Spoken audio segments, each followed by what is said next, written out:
சிவகங்கை கோட்டத்தினுடைய முன்னாள் செயலாளர் தோழர் சேர்மப்பட்டின அவர்களை பேசுமாறு அழைக்கிறேன். அன்பார்ந்த தோழர்களே, இந்த தோழர் சாந்தமூர்த்தி பேசும்போது ரொம்ப ரொம்ப கூர்மையாக அவருடைய பேச்சு அதாவது நம்மளுடைய பிரச்சனைகளை அதிகாரிகள் தான் பல இதில் முன்னிட போட்டு மேலே கொண்டு போய் சொல்றதுங்கிறதே வந்து அதிகாரிகள் தான் தடுக்கிறது. எல்லா இடத்துலையும் அதே தான். நிறையா ஊர்களுக்கு பார்த்தீங்கன்னா மினிஸ்டர்ஸுக்கு வந்து என்ன விஷயம் என்பதே தெரியாது. டிடிஎஸ் என்ற அமைப்பு இருப்பது என்பதும் அவர்களுக்கானது. அவங்க வந்து ஒரே ஒரு வார்த்தை சொல்லுவாங்க, பிப்ரவரி அவங்களுக்கு வந்து 4 மணி நேரம் 3 மணி நேரம் வேலை பார்க்குறவங்க.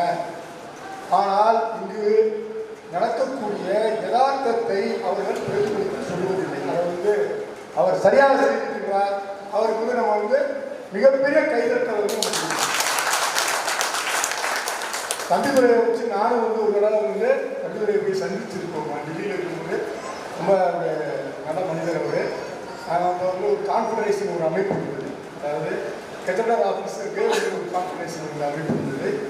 அமைப்பினுடைய செயலாளராக வந்து சென்னையை சேர்ந்த மோகன் இருக்கார். அவர் கூட நானும் போய் அந்த தம்பிதுரையை நான் பார்த்துருக்கேன். நல்லா உண்மையிலே இருந்து நல்லா வெயிட் பண்ணி நமக்கு என்னென்ன பிரச்சனைகள் இருக்கிறதோ எல்லாத்தையும் வாங்கி ரொம்ப பொறுமையாக இருக்கிட்டார். கரெக்டாக அவர் பிடிச்சி கொடுத்துட்டு அவர் கூட்டிகிட்டு போய் மினிஸ்டரை பார்க்குறது, மினிஸ்டர் வந்து கேள்வி கேட்டு அவருக்கு பதில் சொல்லணும்.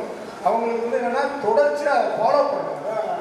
நீங்கள் அதை மட்டும் நீங்கள் வந்து கண்டிப்பாக நீங்கள் செஞ்சீங்கன்னா அவர்களால் இப்போ பே கமிஷனுக்கு ரெக்கமெண்ட் பண்ணாங்கன்னு வச்சுக்கோங்க. நம்ம டிமாண்டே வந்து அதுதான். ஈடிக்கென்று தனியாக கமிட்டி போடக்கூடாது. தனியாக ஒரு ஆளாக நியமனம் பண்ணுவாங்க. எப்போ பார்த்தாலும் வந்து நம்மளோட ஆஃபீஸர் லெவலில் ஒரு ஹையர் ஆஃபீஸர் போடுவாங்க. ஈடி அவர் தான் வந்து பே கமிஷன் பேயெல்லாம் ரெக்கமெண்ட் இது பண்ணுவார், அனலைஸ் பண்ணி.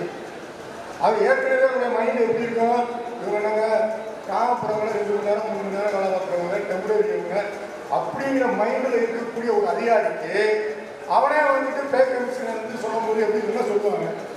இது மாதிரி தான் அதிகாரிகளை போடக்கூடாது என்பதை மகாதேவியா பல முறைகளை வந்து சொல்லிட்டே இருக்கிறார். பல தடவை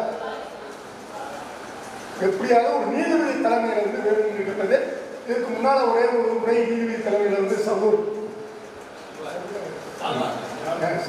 தல்வார் அவர் நீதிபதி தல்வார் தலைமையில் ஒரு கமிட்டி போட்டாங்க. அற்புதமான பரிந்துரைகளை தந்தது. ஆனால் அதை அரசு நிறைவேற்ற மாட்டேங்குது. இதே பிஜேபி அரசு தான் வருது. பிஜேபி அரசுனா பிஜேபி கூட்டணியாக இருந்தாங்க. அப்போ சுஷ்மா ஸ்வராஜ் மந்திரியாக இருக்காங்க. அவர்களுக்கிடையே போராட்டம் நடத்தினோம்.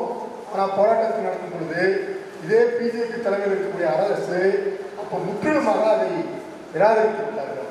இப்போ மீண்டும் வந்து அதே மாதிரி பே கமிஷனே வந்து அனலைஸ் பண்ண வேண்டும் என்ற கோரிக்கையை மீண்டும் வலியுறுத்த வேண்டும் என்பதை சொல்லிக்கொண்டு அதை நீங்கள் ஃபாலோ பண்ண வேண்டும் என்று அதை வந்து கேட்டுக்கிட்டு இந்த மாநாட்டில் தேர்ந்தெடுக்கக்கூடிய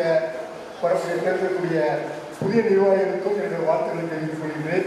இதற்கு எனக்கு வந்து ரொம்ப நேரம் பேசுகிறவங்க அந்த பாயிண்ட் மட்டும் தான் சொல்ல நினைச்சேன். என்னுடைய உரையத்தோடு நிற்கிறேன். நன்றி, வணக்கம். வாழ்த்துறை வழங்கிய முன்னாள் பிஜேபி செயலாளர் தோழர் சேமுகபாணி அவர்களுக்கு நமது கோட்டை செயலர் செல்வன் அவர்கள் முன்னாடி போட்டி வரைய செய்கிறார்.